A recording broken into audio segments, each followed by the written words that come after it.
የእሳት ኃይል ማጥፋት እሳት ማጥፋት አይደለም። አንዳንዶች ይምታታባቸዋል። እንደውም እሳት ማጥፋት ይቀላል የእሳትን ኃይል ከማጥፋት ማለት ነው። እሳቱ እያለ የእሳቱን ኃይል ምን አሉ አጠፉ ይላል መጽሐፍ ቅዱስ። ይሄ ቴክኖሎጂ ሰማይ ብቻ ነው ያለው። ማሽኑ የሚነግራትን እያነበበች እንደዚህ አለችኝ። እንዴት እዚህ መጣህ አለችኝ። ልመረመር በምን መጣህ አለችኝ። በእግሬ ነው የመጣሁት ልኛለች። የኪዳኑን ሀገር ኢየሩሳሌምን ሲያፈርስ ያህዌ ምንም አላለም። አሁን ለቤተ መቅደሱ ያራራና ለቤተ መቅደሱ ያልተከራከረ ያህዌ ለሶስት ጎልማስቶች መጥቶ ሊቆም አይችልም ብሎ አሰበ። ሰው ለወርቅ ምስል አቆመ ሲባል ምንድነው የሚመስለው? የአቡነ ጴጥሮስ ሐውልት ነው አይምሮ ላይ 60 ክንድ ማለት 90 ጫማ ማለት ነው። 27 ሜትር ማለት ነው። ወርዱ 6 ክንድ ማለት 6 ጫማ ማለት ነው። 2.7 ሜትር ማለት ነው። ስገድ የሚል ስገድ እቺን አድርገህ ለምን አትገላገል ይላቸዋል። ስገድ በቃ ለሲስተሙ ስገድ። ምን ምርጫ አለ? አንዳንድ ሰው እኮ ታክሲ ላይ ራሱ የጀመረውን መስማት የጀመረውን ዘፈን ሲወርድ ይቀጥላል። ለምን መሰላችሁ? ኢንተርቴይንመንት ሙዚቃ ራሱ ዝም ብሎ የሚፈጥረው ተጽዕኖ ስላለ ራሱ ማህበረሰብ ውስጥ የነበረው ተረት ንግግር ራሱ ቀላል እንዳይመስል ተጽዕኖ ከባድ ነው። አሁን እሳት ይጥበስ የሚል አባባል ሳይሆን እሳት ውስጥ ይገባል የሚል አዋጅ ነው የወጣው። ታዛቢ ሳይኖር፣ ቸርች አገልጋይ ሳይኖር፣ የሰራውን ሄዶ የሚያወራ ሰው ሳይኖር አንሰግድም ዳንኤል የለም አንሰግድም ይሉና አንዳንዶች ሲሰግዱ በአንድ አይናቸው ያልሰገደም ያዩዋል። እንደዚህ ብለው ይሰግዳሉ። 3 ቆመዋል። አንተ ከተደፈረ ይህን ጉዳይ ለድርድርም ሆነ ለውይይት ልናቀርበው አንችልም አሉ። አንዳንድ ነገር አንወያይበት። እኛ አገር እንጂ የቀየርነው አምላክ አልቀየርንም ማለት ነው።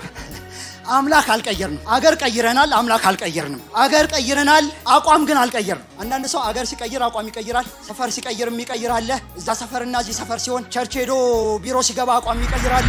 የባቢሎን አማልክት ሊመለኩ የሚችሉት ሊሰገድላቸው የሚችሉት ከቻሉ ብቻ ነው፣ ካዳኑ ብቻ ነው፣ ካወጡ ብቻ ነው። ካላወጡ አይመለኩም። ባድነን የምናመልከው አምላካችን ምን ይላል? ይመለካል። ምን ይባርክ ያሉ ነው የሚመስሉ ሰዎች ይመላለሱልሃል። ነፋሻማ አየር ላይ ቢች ላይ ያሉ ሰው ነው የሚመስሉት። እየዘመሩ ይመላለሱ። አንድ ቀን እንደዚህ ያልኩት ጌታ እሳት ውስጥ ስትገባ በደንብ ከታየህ ይመቸናል አልኩት። ይመቸናል ነበር እኮ ከእሳቱ በፊት ነበር። የታየው መቼ ነው? ለየት ያለ መልክ ነው ያለው። የአማልክት መልክ ያለው ነው አለ። ቁልቢ ገብርኤል አይደለም፣ ይሄ ኢየሱስ ነው። እሺ የአማልክት መልክ ያለው ጌታ ኢየሱስ ነው። በውሃ ውስጥ እያለፍክ ነው። አዎ በእሳት ውስጥ እያለፍክ ነው። አዎ ግን ወንዙ አያሰጥምህም። አረ ሎጂካል አይደለም ጌታ ሆይ። አዎ ሎጂካል አይደለም። እኔ በሎጂክ ሳይሆን በታምራት የእሳቱ ሽታ ማለት ጭስጭስ ሳይሉ ከእሳት ውስጥ መውጣታቸውን በፊርማችን አረጋግጠናል ማለት ነው። በሱ የታመኑትን ባሪያዎቹን ያዳነ የሲድራቅ የሚሳቅ የአብደናጎ አምላክ ይባረክ።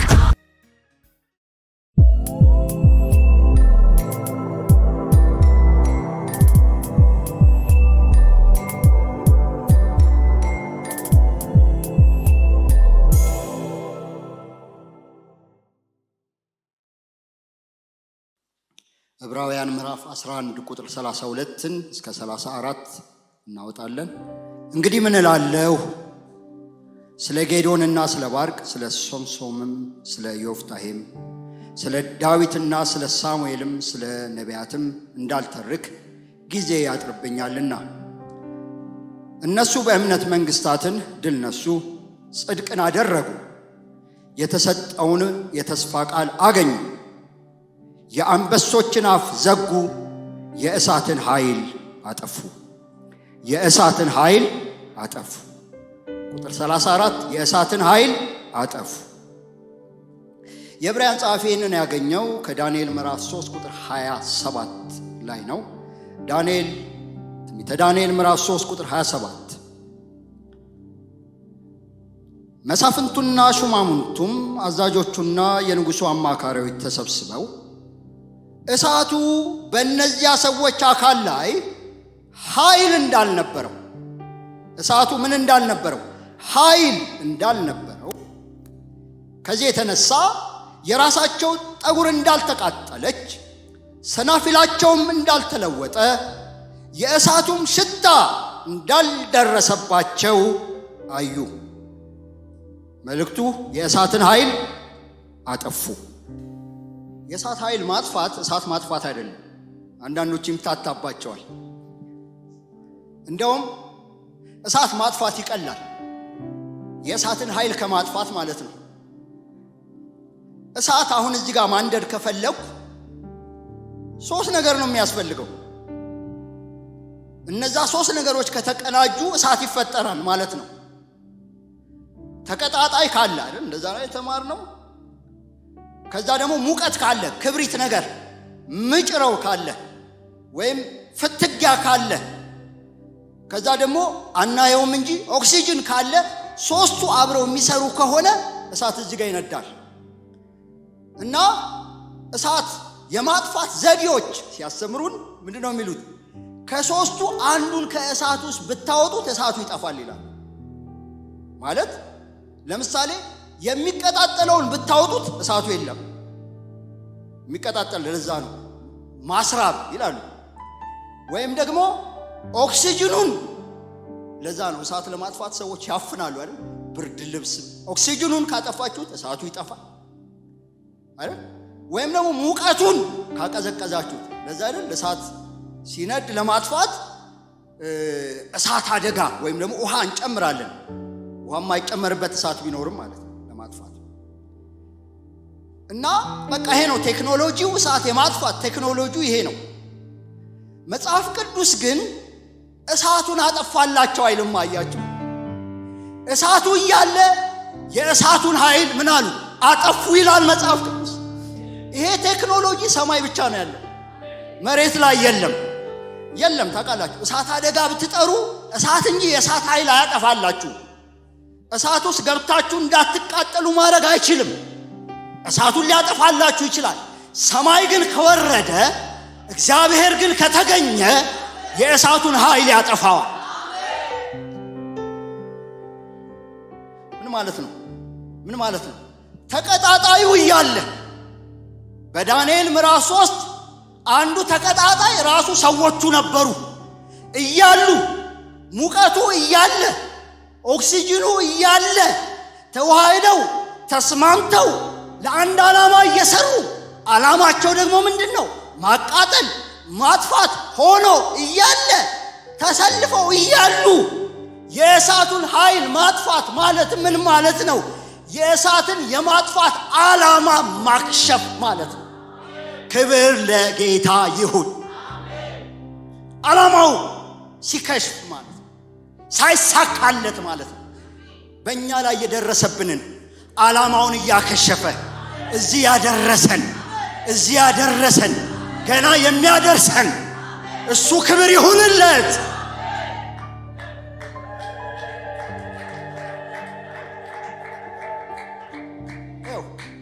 እኔ የኖርኩት በዚህ የሰማይ ቴክኖሎጂ ነው።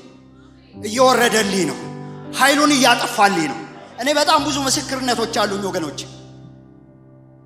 ከ13 ዓመት በፊት ትንሽ ጥሩ ስሜት አልተሰማኝም ብዬ እዚህ መገናኛ አርሾ የሚባል አለ፣ እዛ ሄድኩኝ።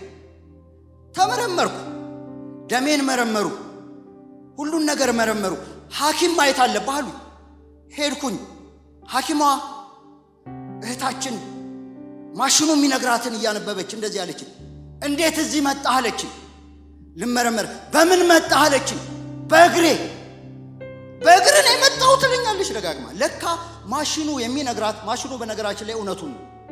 ማሽኑ የሚነግራት እንደዚህ አይነት ንባብ የሚያሳይ ሰው የሚመጣው በቃሬዛ ወይም ደግሞ በአምቡላንስ ነበር። እኔ ደግሞ በታክሲ ሳይሆን በእግሬ ነው የሄድኩት። አያችሁ ለምንድን ነው ያላችሁ እንደሆነ የእሳቱን ኃይል አጥፍቶልኝ ነው። ማሽኑ ዋይስቱ አይደለም። አሁን እናንተ ላይ የደረሰው ነገር በማረጋገጫ ልክ ነው፣ ግን የእሳቱን ኃይል አጥፍቶልህ ነው። የእሳቱን ኃይል አጥፍቶልሽ ነው። መረጃው የተሳሳተ ስለሆነ ሳይሆን የእሳቱን ኃይል የሚያጠፋ ልዑል አምላክ ካንተ ጋር ካንቺ ጋር ከእኔ ጋር ስላለ ይሄ ነው ቴክኖሎጂ። ይሄ ነው ሚስጥር ወገኖቼ።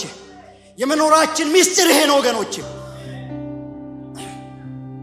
የዕብራውያን ጻፊ ጊዜማ ያጥረኛል አለ። ስለ ስንቱ ልናገር ግን ይህንን በተመለከተ ቢያንስ ርዕሱን ነግራችሁና ሄዳችሁ ዝርዝር ኮመንተሪ ማብራሪያውን ታነባላችሁ። ርዕሱን ሳልነግራችሁ አልሄድም አለና አንዳንዶች የእሳትን ኃይል ምን አሉ? አጠፉ አለ። ይህ ማለት ነው። ለበለጠ ማብራሪያ ዳንኤል ምዕራፍ 3 ማንበብ ትችላላችሁ። አንዳንዶች ሐናንያ፣ ሚሳኤል፣ አዛሪያ የተባሉ ምርኮኞች፣ ስማቸው የተቀየረ ምርኮኞች፣ ታሪካቸው የተቀየረባቸው፣ ማንነታቸው የተቀየረባቸው ምርኮኞች ዳንኤል እግዚአብሔር ፈራጅ ነው ማለት ነው ወሰዱና ብልጣሶር አሉት። ይህን ታውቃላችሁ። ይሄ ጉባኤ በደንብ ያውቃል። ይሄንን የቤልን ስም ሰጡት፣ የጣዖቱን ስም ሰጡት። ከእንግዲህ በኋላ ኤል በስሙ ውስጥ እንዳይኖር ማለት ነው። ሚሳኤል ኤል እግዚአብሔር ማለት ነው፣ ያህዌ ማለት ነው። እንዳይኖር አድርገው ብሬን ዋሽ ለማድረግ ማለት ነው። ከእንግዲህ በኋላ ስም ማን ነው ስትባል ኤል እንዳትል ተደርገህ። በቪዛ አይደለም የሄዱት፣ በተማሪ ቪዛ አይደለም ተመዝግበው የሄዱት፣ ስኮላርሺፕ አግኝቶ አይደለም የሄዱት። ባቢሎን የሄዱት ተማርከው ነው። ስደተኞችም አይደሉም፣ ምርኮኞች ነበር የነበሩት። በጣም መጽሐፍ ቅዱስ በጣም እኮ የሚገርመኝ ከ200 ዓመት በፊት ቃል በቃል ኢሳይያስ ይህን ተናግሮ ነበር። ኢሳይያስ ምን ብሎ ነበር? በ8ኛው ክፍለ ዘመን ነው፣ ከ200 ዓመት በፊት ነው ይህንን የተናገረው። ምዕራፍ 39 ቁጥር 7 ላይ ኢሳይያስ እንደዚህ ብሎ ነበረ። የሚነግረው ለንጉሥ ሕዝቅያስ ነው። ምንድን ነው የሚለው? ኢሳይያስ 39 ቁጥር 7 ከአንተ ከሚወጡት ከምትወልዳቸው ልጆች ማርከው ይወሰዳሉ፣ በባቢሎን ንጉሥ ቤት ውስጥ ጃንደረባ ይሆናሉ። ልጆች የሚለው የቤተ መንግሥት ልጆች ስለሆኑ ነው እነ ዳንኤል። እና ይወሰዳሉ፣ ወደ ባቢሎን ነው የሚሄዱት፣ ለንጉሥ ጃንደረባ ይሆናሉ የሚል ትንቢት ነበር። ከ200 ዓመት በኋላ ቅድም እንደዘመር ነው የተናገረውን ቃል በቃል የሚፈጽም የኛ አምላክ ክብር ለሱ ይሆንለት። ቤተ መንግሥት ሄዱ እነዚህ ሰዎች። ምዕራፍ 1 ላይ ታውቃላችሁ፣ ብሉ ምግብ ሲባሉ አንበላም። ለምን?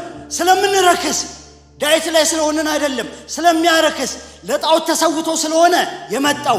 ሌላ ደግሞ በዘዳግም ምዕራፍ 14 መሰረት የማይበሉ ምግቦች ስለቀረቡልን እንዳንረክስ አንበላም አለ ዳንኤል። አብረውት ሶስቱም አንበላም አሉ። እግዚአብሔር ሞገስና ምሕረት ጨመረባቸው ይላል። እግዚአብሔር ሞገስና ምሕረት ይጨምርባችሁ።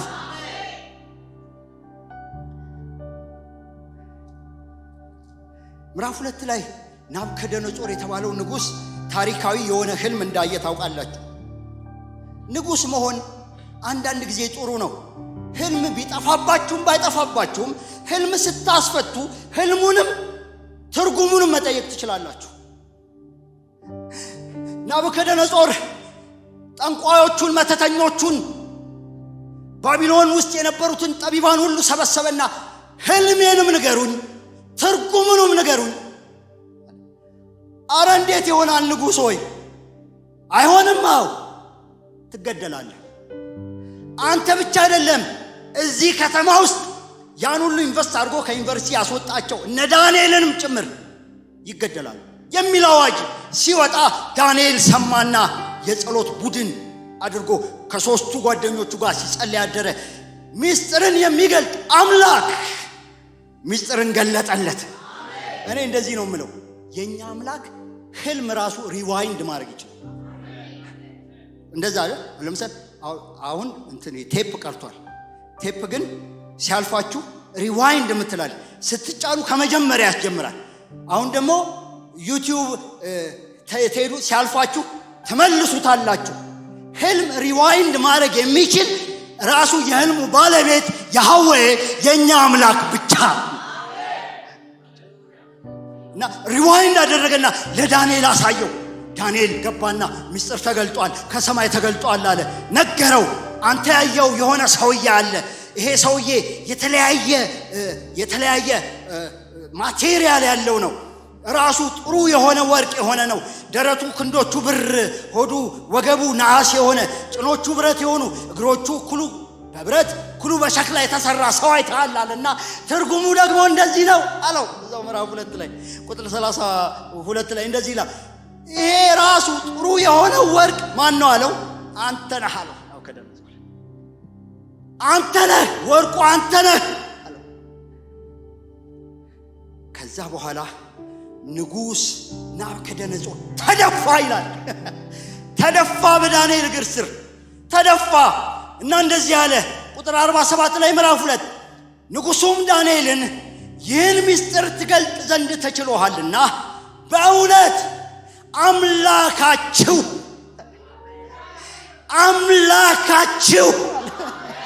እዚህ የተሰበሰቡ አምላካቸው ይኸው ናቡከደነጾር ምን አለ? አምላካችሁ የአማልክት አምላክ የነገሥታት ጌታ ምስጢርን ገላጭ ነው። ዳዊት አይደለም እንደዚህ የሚለው፣ ናቡከደነጾር ራሱ ምን አለ? አምላካችሁ ታውቁታላችሁ፣ አምላካችሁ የአማልክት አምላክ የነገሥታት ጌታ ምስጢርን ምን ገላጭ።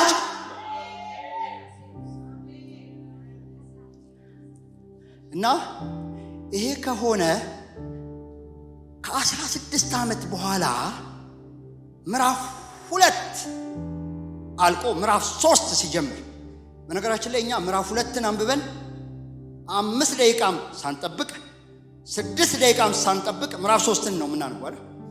በምዕራፍ 2 እና በምዕራፍ 3 መካከል 16 ዓመታት አሉ። ይሄ እንዴት ነው የምናውቀው?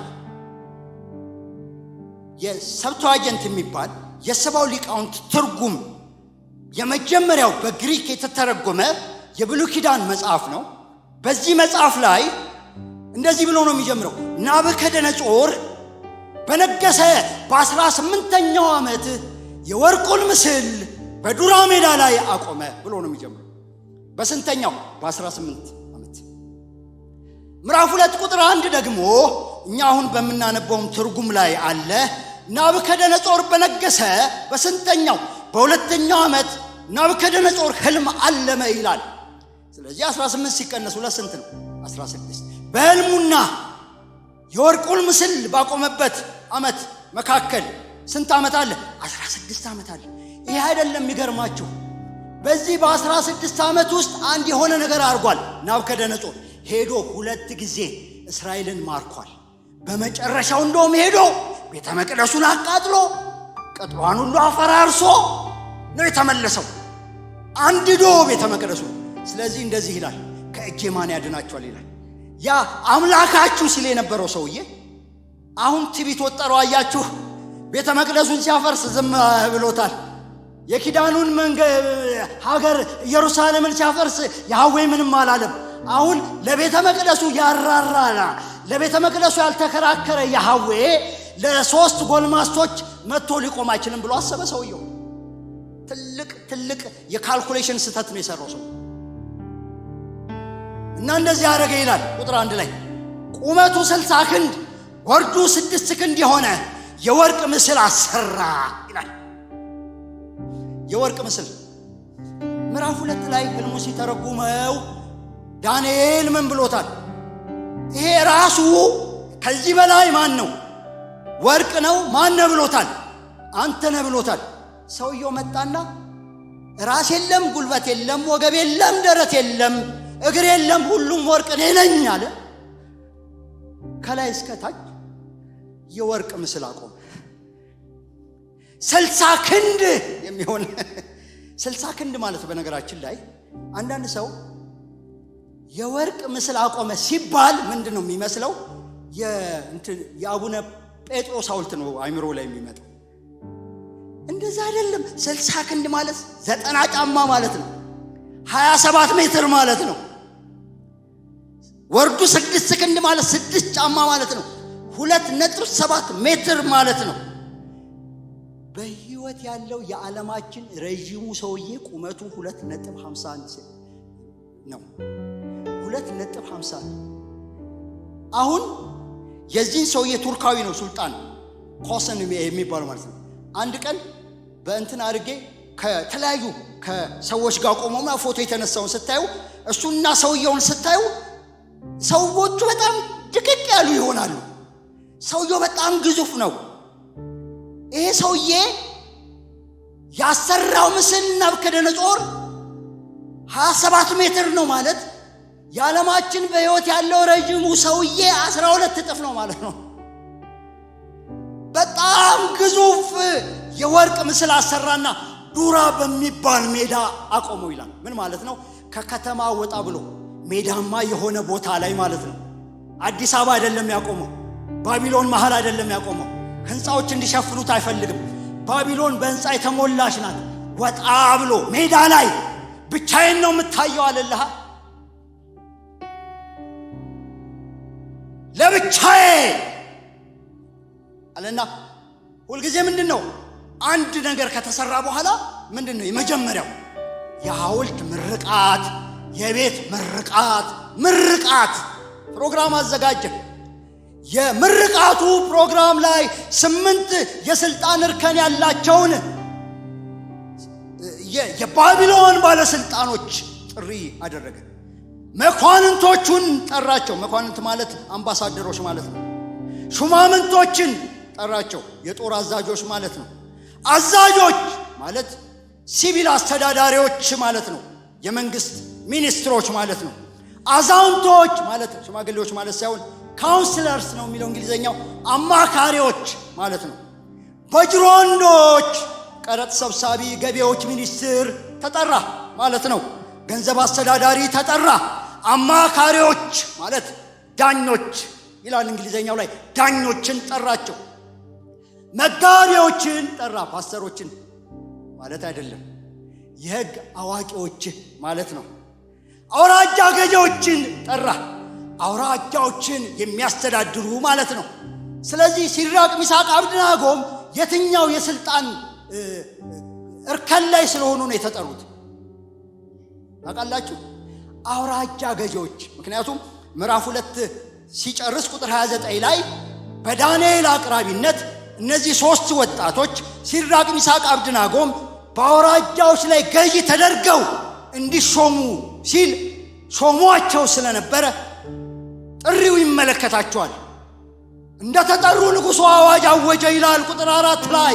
አዋጅ ነጋሪው የጮኸ እንዲህ አለ፣ ወገኖች አሕዛብ፣ በልዩ ልዩ ቋንቋ የምትናገሩ ሆይ የመለከትና የሚልታን የመሰንቆና የክራርን የበገናና የዋሽንትን የዘፈንን ሁሉ ድምፅ በሰማችሁ ጊዜ ተደፍታችሁ ንጉሡ ናቡከደነጾር ላቆመው ለወርቁ ምስል እንድትሰግዱ ትለመናላችሁ። አይደለም ያለው፣ ታዛችኋል።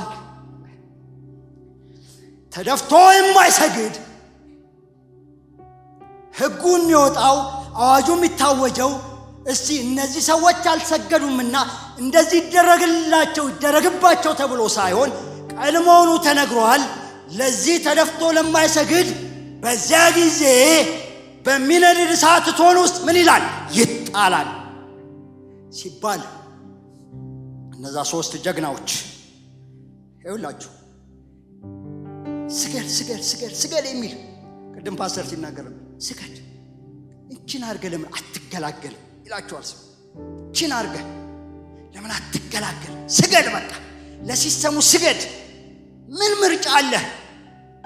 እነዚህ ሰዎች ስገድ የሚላቸው በርካታ ነገር ቢኖርም 5 ነገር ግን ድፍት ብለህ ሰግደህ የሚላቸው ይመስለኛል። የመጀመሪያው ራሱ የምስሉ ግዙፍነት፣ ቅድም እንደነገርኳችሁ ሳታስቡት ሄዳችሁ ድፍት እንድትሉ የሚያደርግ። ሁለተኛው ሙዚቃ ነበር ይላል ቁጥር 5 ላይ። እምቢልታው፣ መለከቱ፣ መሰንቆ፣ ክራሩ፣ በገናው። አንዳንድ ሰው እኮ ታክሲ ላይ ራሱ የጀመረውን መስማት የጀመረውን ዘፈን ሲወርድ ይቀጥላል። ለምን መሰላችሁ? ኢንተርቴይንመንት ሙዚቃ ራሱ ዝም ብሎ የሚፈጥረው ተጽዕኖ ስላለ ነው ሰው እና በልበል የሚል። በዚህም ዘመን ሰይጣን ከሚሰራባቸው ነገሮች መካከል አንዱ ኢንተርቴይንመንት ነው። ስገድ የሚል። 3ኛ ጓደኞቻችሁ ሁሉ ቢሮ አብረዋችሁ የሚሰሩት ሁሉ ተደፍተው እየሰገዱ እናንተ ለብቻችሁ ስትቆሙ ምንድን ነው የሚሰማችሁ? ለብቻ መቆም ቀላል እንዳይመስላችሁ። ቅድም ፓስተር እንዳለው እናንተ ማን ናችሁ ይላሉ አላህ። ምን ይለያችኋል? እኛ ልዩ አይደለንም። ይሄን የሚነግረን ሕጉን ግን እንታዘዘዋለን። ለብቻ ስትቆም ማለት ነው። አራተኛ እሳቱ ራሱ በነገራችን ላይ አንዳንድ ሰው እሳት ሲባል የካንፋይር እሳት ይመስሏል። የእቶን እሳት ነው የሚለው። የእቶን እሳት ማለት ቤት ውስጥ የሚነድ እሳት ማለት ነው። ብረት ለማቅለጥ የሚችል እሳት ማለት ነው። በጣም የሚገርመው ኤርሚያስ አብሯቸው የኖረ ነው በአንድ ዘመን። ኤርሚያስ በእርግጥ ወደ ባቢሎን አልሄደም። ትንሽ ወደ ግብፅ ሄዶ ነበረ። እንሂድ ብለው ወስደውት ነበር። ግን በባቢሎን ነበር፣ እስር ቤት ነበረ። ከእስር ቤት ሲወጣ ባቢሎን ፈራርሳ ነው ያገኛት። እና ኤርሚያስ አንድ በዛ ዘመን የነበረ አባባልን ይናገራል። ምዕራፍ 29 ቁጥር 22 ላይ በጣም ይገርመኛል። ምን ይላል? ከነሱ የተነሳ በባቢሎን ያሉ የይሁዳ ምርኮኞች ሁሉ ይላል። የት ያሉ? በባቢሎን ያሉ። እነ ዳንኤል ብቻ አይደሉም፣ ብዙ ምርኮኞች አሉ። እና ምርኮኞቹ አንድ ነገር ይላሉ አለ። የባቢሎን ንጉሥ በእሳት እንደጠበሳቸው እንደ ሴዴቅያስና እንደ አካብ እግዚአብሔር ያርግህ የምትል እርግማን ያነሳሉ።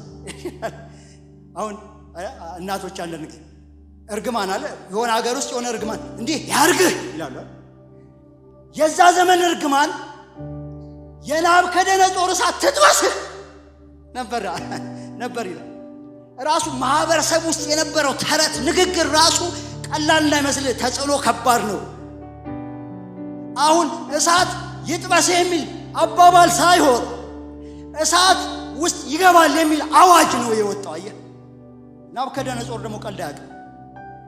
ግን ሌላው አምስተኛ ዳንኤል ራሱ የለም። ምዕራፍ 3 ላይ በጣም የሚገርመኝ ምዕራፍ 3 ላይ ዳንኤል የለም።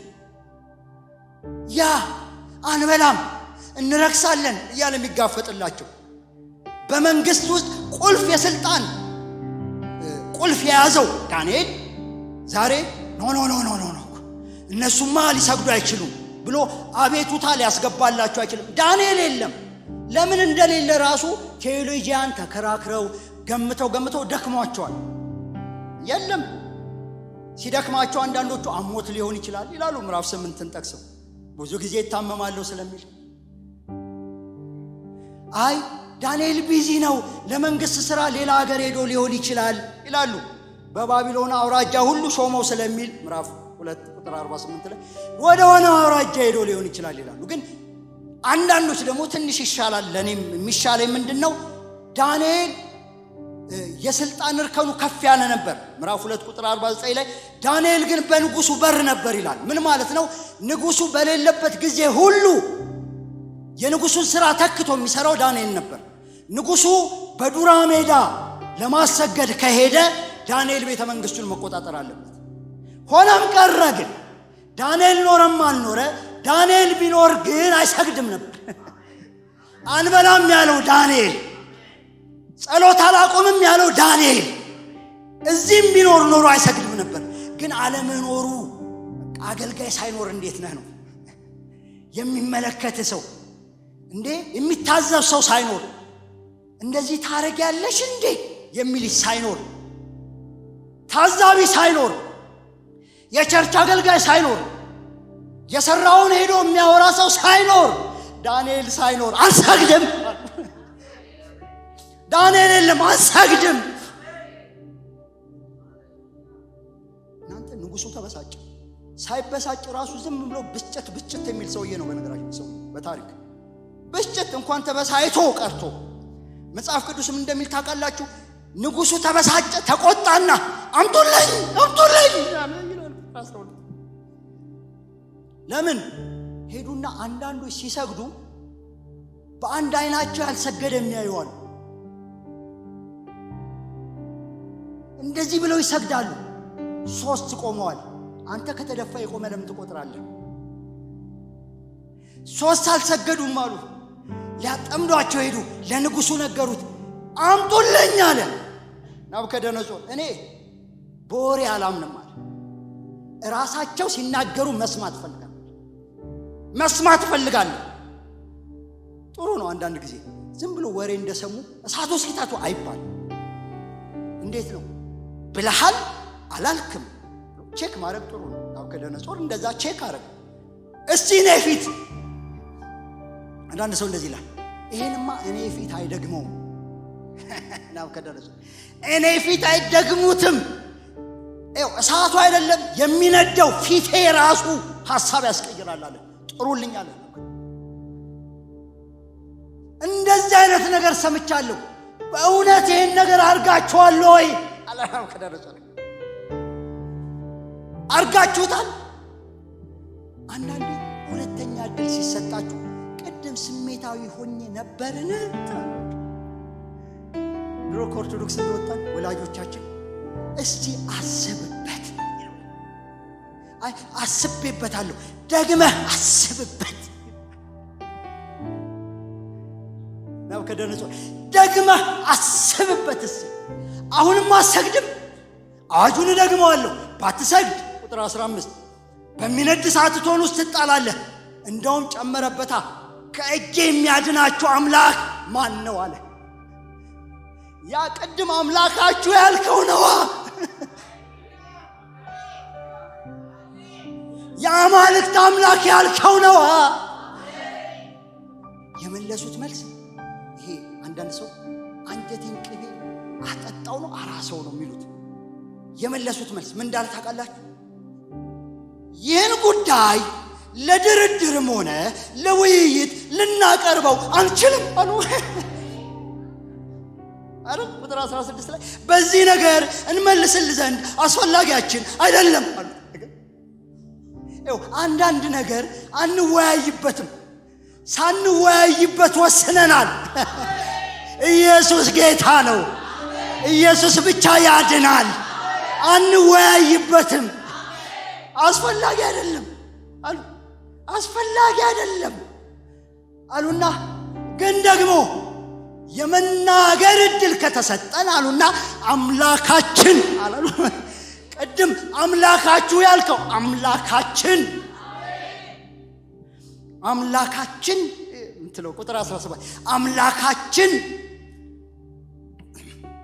የቱ አምላካችን? የምናመልከው አምላካችን። እስቲ የምናመልከው አምላካችን በሉ። አረ ድገሙት፣ የምናመልከው አምላካችን በሉ። የሚደነግጥ መንፈስ አለ። የምናመልከው አምላካችን በሉ። ምን እንደሆነ ታውቃለህ? አለ ማለት እኮ ነው። አለ፣ እግዚአብሔር አለ፣ አለ፣ አጠገቤ አለ። የምናመልከው አምላካችን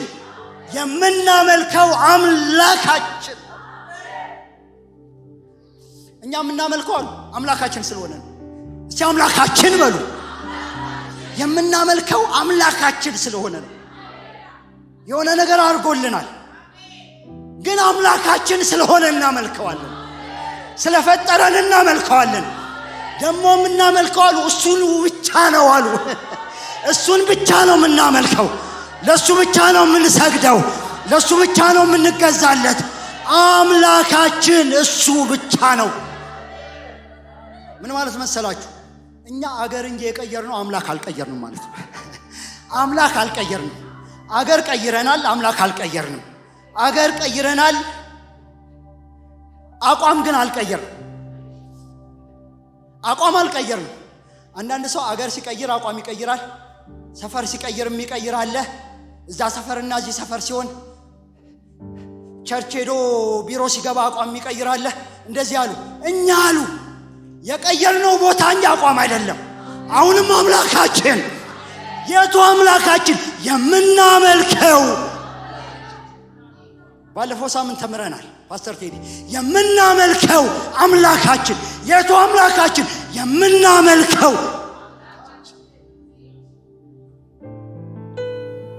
ከሚነደው ከእቶኑ እሳት ያድነን ዘንድ ምን ይላል? ይችላል። ካንተ እጅ አይደለም ከእሳት እጅ ያወጣናል አሉታ። ከእጅህ እጅ ቀላል ነው፣ ከእሳቱ እጅ ያድነናል። ከሚነደው እቶን እሳት ከሱ ያድነናል። ያድነን ዘንድ ይችላል፣ ከእጅህም ያድነናል። ግን አሉት እኛ የምናመልከው እንደናንተ የሚችል አምላክ ስለሆነ ብቻ አይደለም። የባቢሎን አማልክት ሊመለኩ የሚችሉት ሊሰገድላቸው የሚችሉት ከቻሉ ብቻ ነው፣ ካዳኑ ብቻ ነው፣ ካወጡ ብቻ ነው። ካላወጡ አይመለኩም። እኛ ግን የምናመልከው ስለሚችል ብቻ ሳይሆን ስለ ችሎታው ብቻ ሳይሆን ችሎታው ላይ ጥርጣሬ የለንም፣ ስለ ፍቃዱ እናመልከዋለን። ስለ ፍቃዱም እናመልከዋለን። ምን ማለት መሰላችሁ?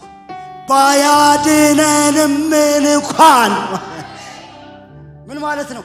በዚህ ሁኔታ እየቻለ ግን ፍቃዱ ምን ቢሆን አለማዳን ቢሆንስ? በዛ ውስጥ እንዳልፍ ከወደደስ ከፈቀደስ? አረኛ ስለ ችሎታው እናመልከዋለን፣ ስለ ፍቃዱ እናመልከዋለን። ሰይጣን የት ያገኝሻል? የት ያገኝሻል? የት ነው የሚያገኝህ? በችሎታው ሲመጣ ችሎ ሲያወጣ። አይ ደግሞ አንተ እኮ ሁሌ አልተሳካልም፣ ዝም ብሎ መለፍለፍ ነው፣ ያድናል ያድናል ሲባል ነው አንተ ስትል ነው የኖርከው ሲል ደግሞ አይ እኔ ደግሞ ስለ ፍቃዱ በዚህ ውስጥ ስላሳለፈኝ ባያድነንም አሉታ። እነዚህ ሰዎች ኢየሱስ በትንሣኤ ይመጣል እያሉ አይደለም እንደዛ የሚሉት። የትንሣኤ ምንም ኮንሰፕት ራሱ የላቸው። እሳት ውስጥ የገባ ሰው ይቃጠላል የሚል ብቻ ታሪክ ነው የሚያውቁት። ከዚህ በፊት እንደኛ ሪፈር አድርገው ዳንኤል ትንቢት ምናምን የሚሉ ሰዎች አይደሉም። በቃ ብቻ የሆነ መንፈስ ሞላባቸው። ይሄ መንፈስ ይሙላብና፣ ይሄ መንፈስ ይሙላብነ። ይኸውላችሁ እኔ ይሄ መንፈስ ብዙ ነገር አሻግሮኛል፣ አውጥቶኛል ከብዙ ነገር። ባያድነንም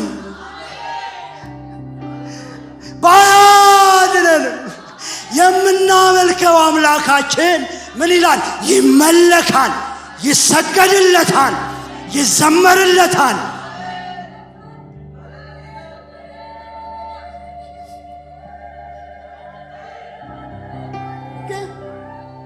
የሆነ የአዲስ ኪዳን ነገርማ ገብቷቸዋል። ትላንት ያነበብነው ሉቃስ ወንጌል ምዕራፍ 11 ገብቷቸዋል። ምዕራፍ 11 ቁጥር ማን ነው? ምዕራፍ 12 ቁጥር 4 አካባቢ ወንድሞች ሆይ እላችኋለሁ ሥጋን የሚገሉትን ከዚያ ወዲያ ግን ምንም ማድረግ የማይችሉትን። ምንም ማድረግ አይችልማ። ከዚህ ውጭ ምን ሊያደርገኝ ይችላል? ምን ሊያደርገኝ ይችላል? ነገር ግን አለ ኢየሱስ መፍራት የሚገባችሁን አሳያችኋለሁ አለ። ከገደለ በኋላ ወደ ገሃነም ለመጣል ስልጣን ያለው እርሱን ፍሩት። አዎ እርሱን ፍሩት እላችኋለሁ አለ ኢየሱስ። ነፍሴን ምን ታረገዋለህ? ባክቴሪያ ትጨምርበታለህ? ምን ታረገዋለህ? ታነደዋለህ። የት አግኝተህ ታነደዋለህ? ነፍስን አግኝቶ ማንደድ የሚችለውን እሱን ብቻ እንፈራዋለን፣ እሱን ብቻ እናመልከዋለን፣ ለሱ ብቻ እንሰግድለታለን፣ እሱን ብቻ ከፍ እናደርገዋለን፣ ለሱ ብቻ እየዘመርን ዘመናችን ያልቃል። ንጉሱ ይላል ቁጣ ሞላበት ይላል። ነገርኳችሁ። ንጉሱ ሳይቆጣ ራሱ ናቡከደነፆር ግደለው፣ አቃጥለው፣ ቁረጠው ነው በቃ። ቁጣ ሞላበት። ቁጣ ሲሞላበት ፊቱ ተለወጠ ይላል። ፊቱ ተለወጠ ይላል። ናቡከደነፆር ሲናደድ ምን እንዳለ ታውቃላችሁ? እሳቱን 7 እጥፍ አድርጉት። ምን ያደርግልሃል? 7 እጥፍ ሳይሆን ያቃጥላቸዋል። ምንድነው? አንዳንድ ሰው ሲናደድ 7 እጥፍ አድርጉት።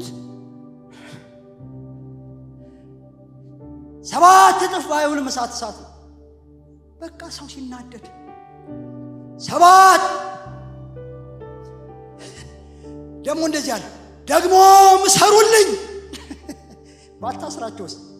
እሳቱ እስከተ ሮጠው እንዳያመልጡ ነው። ምንድነው?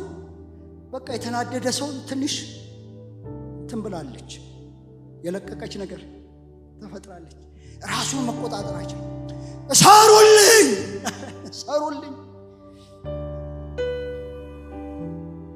ለበጎ ነው። ሰሩልኝ ለበጎ ነው። በኋላ ነግራቸው። ከዛ ደግሞ ከወታደሮቹ ብርቶቹን አምጧቸው ወደዚህ አለ። ይሄ አንዳንድ ወታደር ሁሉም አንድ አይነት አይደለም ማለት ቀይ እንትን የሚደፋ አለ አይደል? ፌዴራል አለ፣ አዲስ አበባ ፖሊስ አለ። የተለያየ ነው ስሙ ሲጠራ የተለያየ ነው። እነዚህ ልጆችም አይደሉም። አሁን 30 ዓመት አካባቢ ሊሆናቸው ነው። ምንም ስፓርታ ምናምን መጥራት የለብን። ዝም ብሎ የቤተ መንግስት ዘብ ራሱ አምጥተ ጨምራቸው ብትል የምትወረውራቸው ናቸው። ቁጣ ሞላበት፣ ፊቱ ተለወጠ። ብርቱ ወታደር ነው የምፈልገው አለ። ብርቱ ወታደር። ንጉሱ በአስቸኳይ ዝም ብሎ ማለት በአስቸኳይ አላላቸውም፣ ግን ራሱ በቃ መቆጣጠር ስላልቻለ ናቡከደነጾር የንጉሱ ትእዛዝ አስቸኳይ ስለሆነ ይላል ቁጥር 22 ላይ ሲራቅ ሚሳቅ አብደናጎንን ምን አረጓቸው? ወረወሯቸው ይልና በጣም ደስ ይለኛልም ይገርመኛልም እነሱን የጣሉ ሰዎች የእሳቱ ወላፈን ገደላቸው። እሳቱ የምር ነው ባይዘው፣ እሳቱ የምር ነው። ተረት እያወራን የምር ነው። የምር እንዴት ሆነ? ወላፈኑ ጠልፎ ይገላል። ወላፈኑ ገደላቸው። አሁን 3 ሰዎች እሳቱ ውስጥ ጨመርክ። እሳቱ ሪል እንደሆነ ያዘዝካቸው ብርቱ ወታደሮችን ጠልፎ እሳቱ አይደለም የእሳቱ ወላፈን ገደላቸው። እሺ ምን ትሰራለህ እዛ ቁጭ ብለህ እሳት የምታየው? ሁሉም ሹማምንት የተጠሩት ሁሉ ፕሮግራሙ አብቅቷል በሰላም ሂዱ ተብሎ ወደ ቤታቸው ሲሄዱ ናቡከደነጾር እሳቱ ጋር ቁጭ ብሎ ይመለከታል።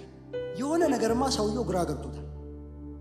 የሆነ ነገር ግራ ገብቶታል። ጠላታችሁን ግራ ያጋባላችሁ፣ ኮንፊውዝ ያድርገዋ። አይ ግራ ገብቶታል። አንተ እሳት ውስጥ ከጨመርክ በኋላ እሳት ውስጥ የጨመርከው አመድ ነው። ቆመታለህ። ቆመው ያይላችሁና እኔ 5 ነገር ይታየኛል። 5 ነገር 5 ያልኩት እኔ ስቆጥረው 5 ነገር ይታየኛል። አንደኛ መጀመሪያ ቆይ ከመታየቱ በፊት ጥሩልኛል። ሌሎች ወደ ቤት ሄደዋል። አያችሁ፣ በተለይ ዳኞቹን ጥሩልኝ ይላል 22 ላይ ቁጥር 24 ላይ አማካሪዎቹን ይላል። ዳኞቹ ይሄ ምክንያቱም የሕግ ኬዝ ነው። ይጠራና ምን ይላቸዋል? እኛ ወደ እሳት ውስጥ የጨመርነው 3 ሰው አልነበረምን? እንደው እዛ ሆናችሁ ስሙት ይሄንን ንግግር፣ በጣም ነው የሚያስቀው። 3 ሰው አልነበረምን? አዎ ንጉሥ ሆይ 3 አስረን አልነበረም የጨመርናቸውን? አዎ ንጉሥ ሆይ አስረን ነው። እርግጠኛውን ልንገራችሁ 3 ነው የጨመራችሁት ወይ ብሎ ሲጠይቃቸው አማካሪዎቹ አዎ 3 ነው ያሉት። እነሱ የገባቸው ምንድነው? አንዱ አምልጦ ሊሆን ይችላል ብለው ነው የተረዱት የሚመስለኝ። እርግጠኛው ነው ማለት እንጂ 4 ሰው አይታስ 4 ሰው አይቶ ኮንፊውዝ ሆነው እንደሆነ አረ ማያ ማንም አላመለጠም ንጉሥ 3 ነው 3 ነው። እኔ ግን ማየዋል አንደኛ የተፈቱ ሰዎች ነው። እኔ የሚታየኝ እሳት ውስጥ ሆነው ምን ያሉ የተፈቱ። እስቲ የተፈቱ አሉ። እንኳን አሰሯቸው ለበጎ ነው። እንኳን አሰሯቸው። ምን ያሉ የተፈቱ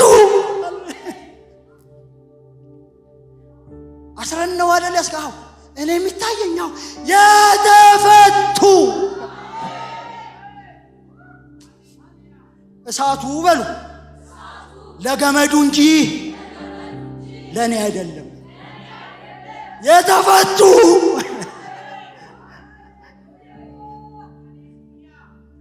እናንተ እሳቱ መርጦ ማለት ነው። ገመድ አልበጠሰም፣ መርጦ። በጌታ በኢየሱስ ስም ይሁንላችሁ። በምታልፉበት ነገር እግዚአብሔር ድንቅ አድርጎ ሰርቶ ያውጣቸው።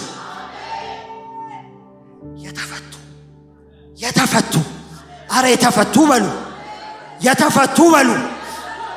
አንዳንድ ገመዶቹ ደቆ የተፈቱ በሉ። አለና ኖ እኔ የሚታየኛል በእሳት መካከል የሰው ያብዷል እንዴ የሚመላለሱ አለ አብዷል እንዴ ይላል አማካሪ ቆሞ በእሳት መካከል የሚመላለሱ አንድ ቀን እንደው ቁጭ ብዬ ሳስብ እኔ በሆን ሮጬ ወጥቼ ናቡከደነፆርን አሳየው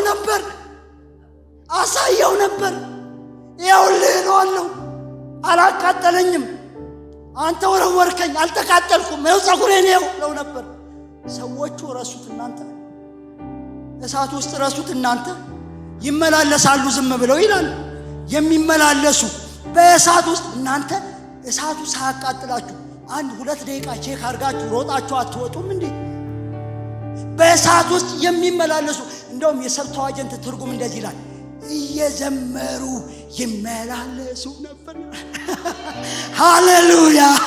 ሃሌሉያ በእሳቱ ዝማሬ ይግባባችሁ ኮንፊውዝ ይሆናል ናቡከደነፆር ሰውዬ ነው እሱ ኮንፊውዝድ ሆኗል ጠላታችሁን ሰይጣንን ኮንፊውዝድ የሚያደርግ ዝማሬ አንድ God in the fire የሚል መዝሙር አለ ታውቁታላችሁ God in the fire እግዚአብሔር በእሳቱ መካከል ማለት እንዴ ከእሳቱ ውስጥ የጨመራችሁ ሰው መጥቶ አረ ከእሳቱ እባካችሁ ውጡ እስክትባሉ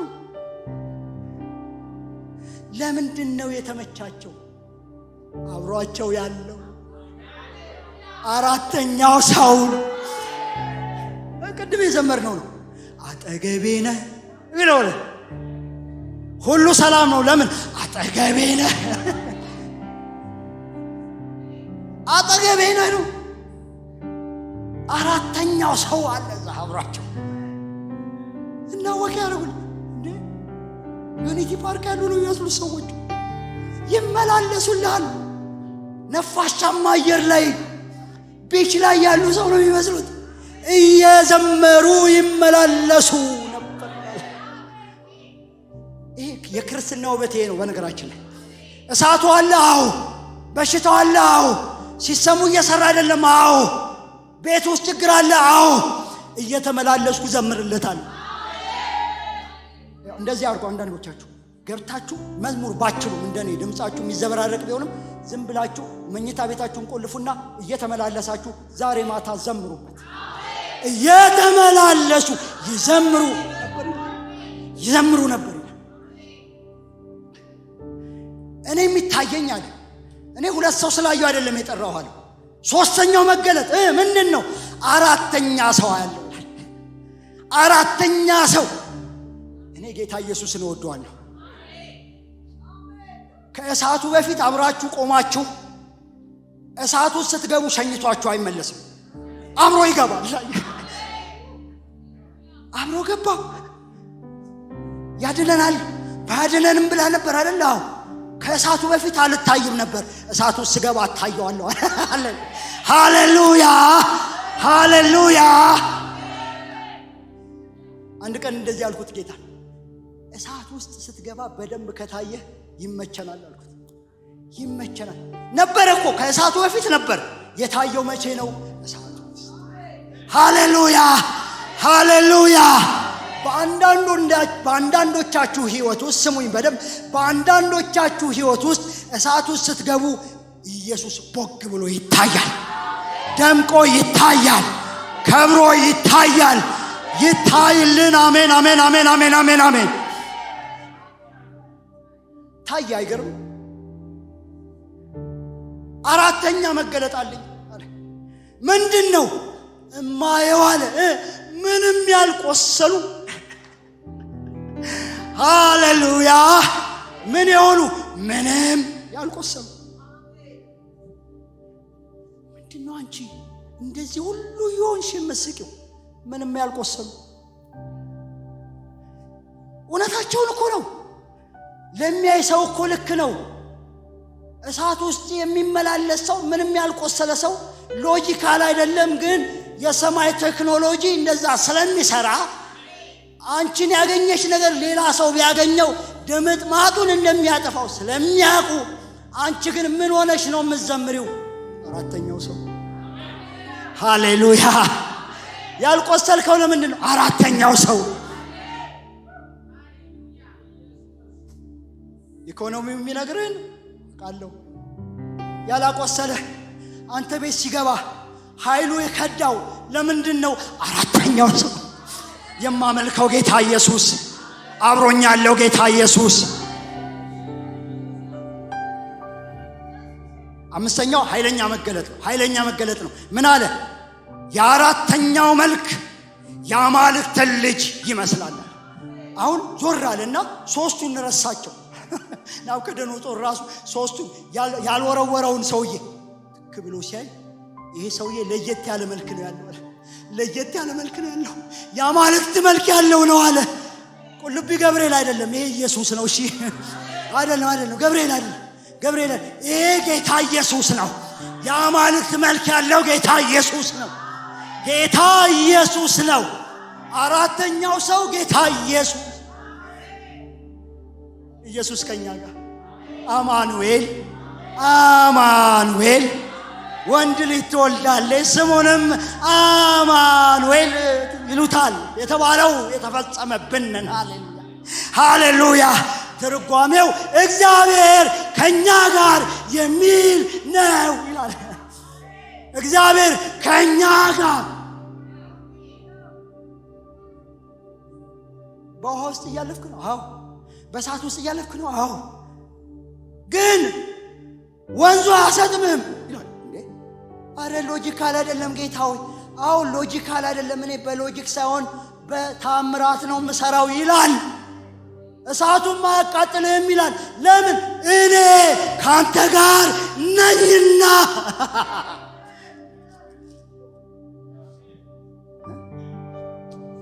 ዳዊት ለዛ ነው በሞት ጥላ መካከል ብሄድ ብለው። ለዛ ነው በነገራችን ቴዎሎጂያን እስከዛሬ ያልገባቸው ስለ ሞት አስተምረዋል። የሞት ጥላ ግን አልገባቸው። ግን የሆነ ነገር ነው። ዳዊት የሚለው ግን መዝሙር 23:4 ላይ በሞት ጥላ መካከል ምን ብሄድ፣ በሞት ጥላ መካከል ብሄድ አንተ ከእኔ ጋር ነህና ክፉን አልፈራም። በነገራችን ላይ የሞት ጥላ መሄጃ እንጂ መኖሪያ አይደለም። ምክንያቱም ሲጨርስ ምንድን ነው የሚለው? በቤት ለዘላለም እኖራለሁ ነው። መኖሪያችን ቤቱ ነው። የሞት ጥላ ማረፊያችን ነው። ስናልፍ ደግሞ አንተ ከኔ ጋር ነህና፣ አራተኛው ሰው ከኔ ጋር ነህና ክፉን አልፈራም። ዝም ብለሽ ልጅሽ ላይ ይሄንን አውጅበት። ሃሌሉያ ሃሌሉያ ሃሌሉያ ሃሌሉያ።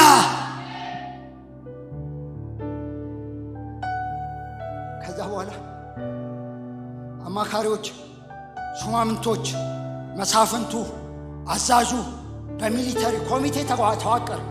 ኮሚቴ ተዋቀረና እስቲ እነዚህ ሰዎች ጥሯቸውና ቼክ ይደረጉ ተባለ።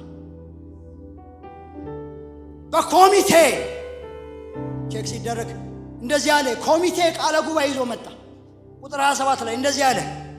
በእነዚህ ሰዎች አካል ላይ እሳቱ ኃይል እንዳልነበረው፣ የራሳቸውም ጠጉር እንዳልተቃጠለች፣ ሰናፊላቸውም እንዳልተለወጠ፣ የእሳቱ ሽታ እንዳልደረሰባቸው ተስማምተናል። ፊርማ።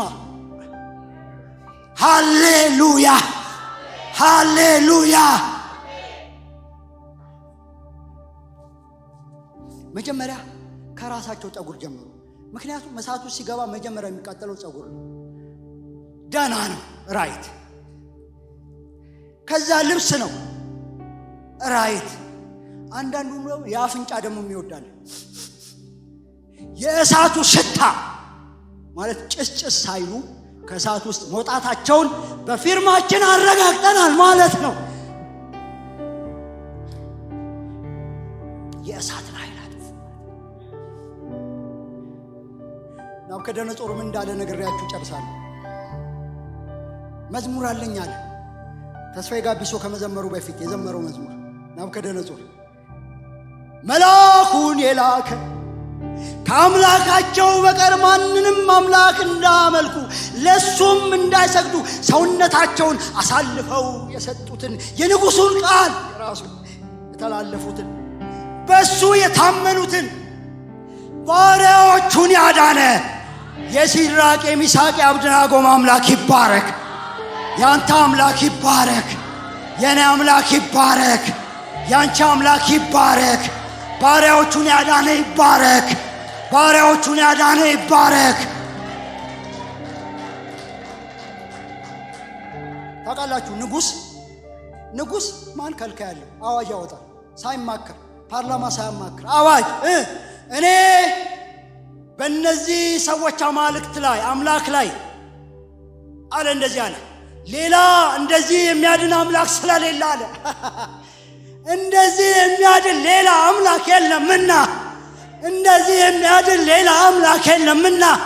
ቅድም እንደሰማነው ጥቅስ ሌላ መዳን በምንም ሌላ ዳኝ የትም የለም። እስቲ ሌላ ዳኝ የትም የለም። እንደዚህ የሚያድን ሌላ የለም። እንደ አምላካችን የሚያድን ሌላ የለም። በሲድራቅ በሚሳቅ በአብደናጎም አምላክ ላይ የስድብ ነገር የሚናገር ሌላውን ትንኮሳ ተወውና አፍ አድጦህ ስድብ ከተናገርክ የትም ብትሆን ወገን ልዩ ልዩ ቋንቋ የምትናገር ብትሆን ምን ትላለህ አለ? ትቆረጣለህ።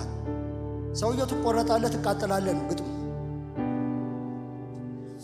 ቤታችሁም የጉድፍ መጣያ ይደረጋል። ይህን አዝዣለሁ አለ።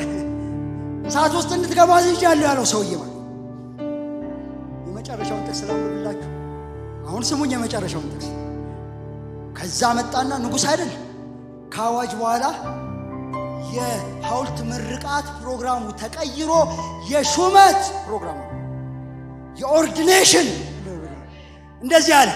ንጉሡ አለ ቁጥር 30 ሲድራቅ ሚሳቅ አብደናጎምን በባቢሎን አውራጃ ውስጥ ከፍ አደረጋቸው። አደረጋቸው። ከፍ አደረጋቸው። ከፍ እንቆም እስቲ ሁላችን።